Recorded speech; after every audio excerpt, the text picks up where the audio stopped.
Parker Schnabel, once the youthful star of GoldRush and the youngest prodigy to pull millions from the frozen earth, is no longer behind the wheel of an excavator. Instead, he now finds himself behind bars following a stunning verdict in what has become one of the most shocking environmental scandals in mining history. Schnabel's gold mining empire has come to a grinding halt with a sentence of life imprisonment. No chance of parole, no appeals left. This is the same Parker who launched his career by investing his college fund into mining, who had unearthed over $13 million worth of gold by the age of 24, and who transformed muddy reality into TV gold, earning $24 million in season 14 alone. But now, his most recent $16 million fortune is frozen. His Dominion Creek claims are under scrutiny, and fans are left asking one question: how did television's most disciplined and hard-working miner fall from grace to confinement? Parker has never been a stranger to high-pressure situations. Entering the gold mining world as a teenager, he had already amassed a fortune in his early 20s. By season 14, his operation was raking in millions, and as season 15 began, he was poised to do even better with gold prices at record highs. However, instead of enjoying the rewards, he found himself teetering on the brink of financial disaster and personal collapse. Somewhere between chasing gold and chasing legacy, he made a fateful decision, one that would alter everything. And from there, the story veered sharply into legal territory. Going into the new season, Parker had his sights set on an ambitious goal: 10,000 ounces of gold. At the current market rate, that meant a potential haul of over $26 million. Reaching that benchmark demanded more than dedication. It required scale, speed, and zero setbacks. In pursuit of this, he made a bold and controversial move, spending $2.5 million on two major mining claims, Gold Run and Sulphur Creek. These weren't ordinary plots. They were among the most historically lucrative in the Klondike, having yielded $1.5 billion in gold over the past century. But the sites came with baggage: previously stripped ground, unstable conditions, and questionable legal clarity. Undeterred, Parker went all in, determined to make it work.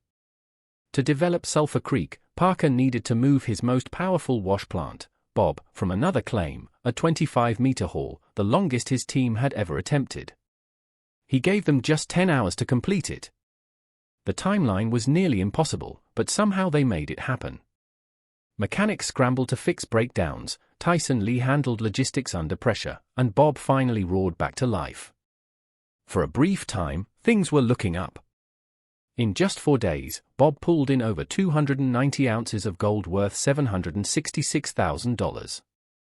Combined with another 276 ounces from the rocks and planted elbow cut, the team surpassed the 6,000-ounce mark. That translated to $16 million on paper, and it seemed the gamble had paid off. But beneath the surface, serious trouble was brewing. As they dug deeper at Dominion Creek and Bridge Cut, equipment failures and regulatory issues piled up. Big Red, the aging wash plant that helped generate over $53 million in gold, finally gave out. After 12 seasons, its tension bars snapped, shutting the plant down. That loss meant Parker had only Bob and Roxanne running, eliminating any room for error. An error soon arrived. What viewers didn't see was the legal storm gathering behind the scenes. In the rush to mine every last ounce before winter, Parker made quick deals, some too quick. He bought adjacent claims through private contracts that bypassed environmental assessments. The moment his team began digging at Sulphur Creek, questions started pouring in about proper permits, protected waterways, and buried fuel tanks. The answers weren't clear, and in some cases, didn't exist. The warning signs came subtly at first: delayed inspections, discreet visits from regulators. But as Parker's team pushed harder, operating around the clock and hauling thousands of yards of gravel through environmentally sensitive areas, those warnings turned into subpoenas. Then came the real blow: federal charges accusing him of major environmental violations. These weren't minor infractions. They included illegal dredging, the destruction of federally protected streams, and negligent waste management, all stemming from that $2.5 million land acquisition. The deeper investigators dug, the worse it got. They uncovered missing permits, unauthorized alterations, and even forged inspection reports allegedly signed by subcontractors under Parker's direction. The show was no longer about ounces of gold. It became a courtroom drama about evidence. Prosecutors argued that Parker had knowingly broken the law to reach his 10,000-ounce goal. They claimed he ignored red flags, cut corners, and prioritized profit over safety and legality. In court, the facts were staggering: 68 documented violations, over $3.1 million in unauthorized modifications, contaminated soil, and more than 8,000 gallons of hydraulic fluid unaccounted for. Parker's legal team tried to shift the blame, arguing it was all an oversight, that subcontractors made mistakes and that paperwork delays were to blame. But once the court reviewed internal emails, things unraveled. One thread in particular showed Parker directing his team to continue production and ignore interference from agencies. That message resurfaced repeatedly, each time deepening the silence in the courtroom. Then came a turning point. A former crew member who had quit halfway through the season stepped forward with damning testimony. He claimed Parker had been warned several times about missing paperwork and environmental risks, but went ahead regardless. Suddenly, the case wasn't just about miscommunication or negligence. It became a story of a driven leader under immense pressure, willing to cross lines to reach his goal. The fallout was swift and devastating. The list of charges grew: environmental misconduct, property damage, falsified reports, and reckless excavation on federal land. It wasn't a single misstep, but a consistent pattern. Prosecutors called it a deliberate disregard for regulation. And when obstruction was added to the indictment, Parker's situation went from bad to irreversible. The court didn't hold back. It found that Parker's actions caused the highest level of environmental damage, triggering severe sentencing guidelines that stunned even seasoned observers. But there's a twist. While the media fixated on scandal and headlines painted a dramatic fall, the sentence itself left one crucial detail unclear. No one publicly used the word prison. There was no dramatic arrest, no sensational mugshot, and no televised walk of shame. Instead, Parker disappeared from the public eye, quietly and without fuss. Rumors quickly spread. Some claimed he was negotiating restitution, while others speculated he had entered protective custody. But no one truly knew, and the silence surrounding his absence said more than words ever could. This was Parker Schnabel, Discovery Channel's prodigy. The young miner who began digging for gold as a teenager and had already unearthed over $13 million worth of it by the age of 24. He led 8 spin-off shows, including GoldRush, Parker's Trail, and in season 14 alone, he brought in a staggering $24 million. Now, he's vanished without a single public word. Strangely, Parker was never one for extravagance. He didn't live like a celebrity, no luxury mansions, no collection of designer cars. At the peak of his fame, he admitted to sleeping on a friend's couch in Los Angeles. His spending habits reflected his values, memories over materialism. He invested in experiences, father-son trips, hunting weekends with his crew, World Series tickets, and impromptu getaways to Las Vegas. For him, it was never about wealth. It was about loyalty and shared moments. That philosophy was rooted in his upbringing. His great-grandfather forged a life in the Alaskan wilderness, later joined by his grandmother in 1937. His father still rises at 4:30 every morning to work. Parker grew up around people who didn't quit, who worked through hardship and persevered through the toughest conditions. That legacy shaped who he was and made his sudden fall all the more difficult to watch.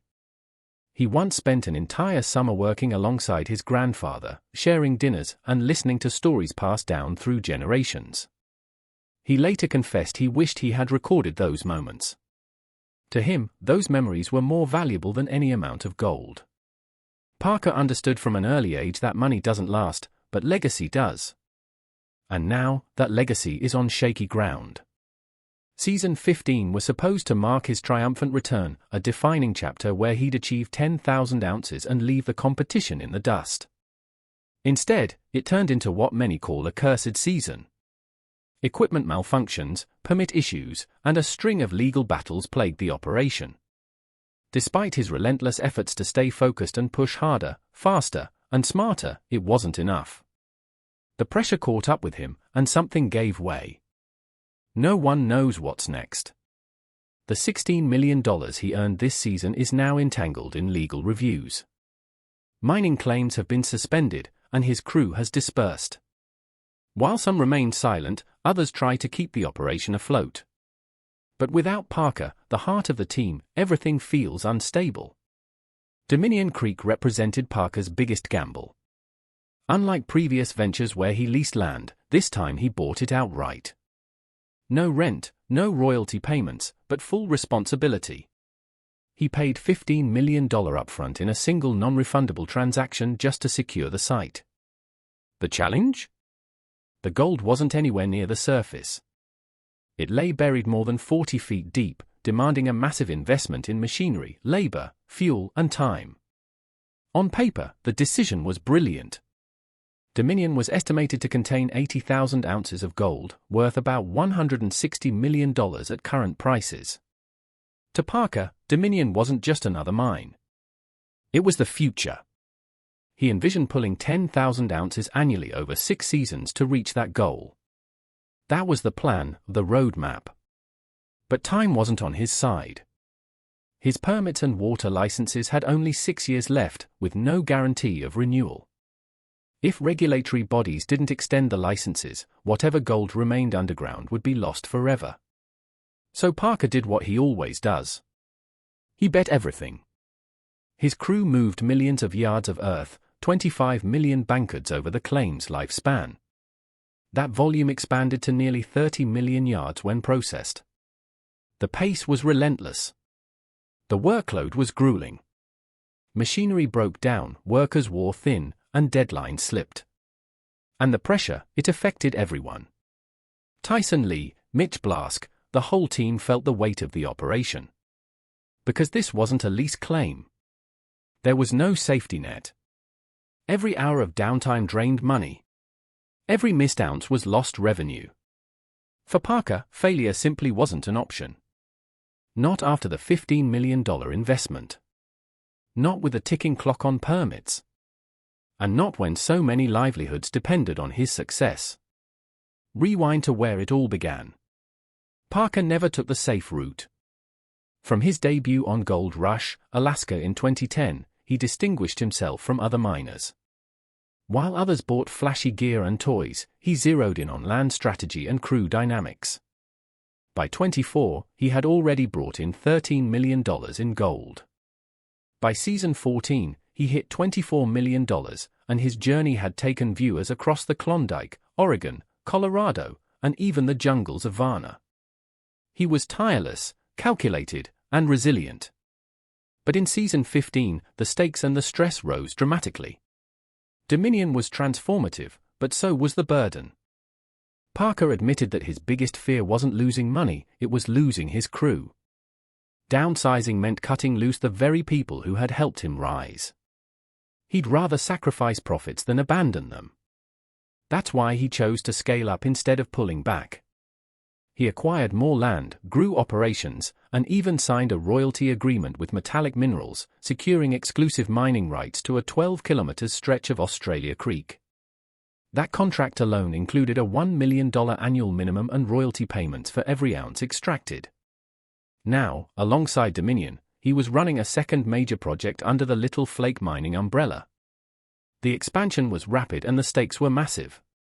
As Parker put it, he didn't want anyone on the crew who couldn't handle pressure. If someone couldn't keep pace, they were out. No excuses, no second chances. With long-term prospects valued at over $200 million, the standards were higher than ever. But the larger the operation, the smaller the margin for error. Equipment failures, bad weather, production shortfalls, each setback compounded. Tensions escalated and the pressure spilled over into relationships. That season, Parker and Rick Ness barely crossed paths. In fact, they saw each other only twice over the entire summer. Their only substantial conversation happened on camera, and it was about a difficult situation. Rick had his own challenges, but beyond that, he and Parker operated in different lanes. The same could be said for Tony Beats.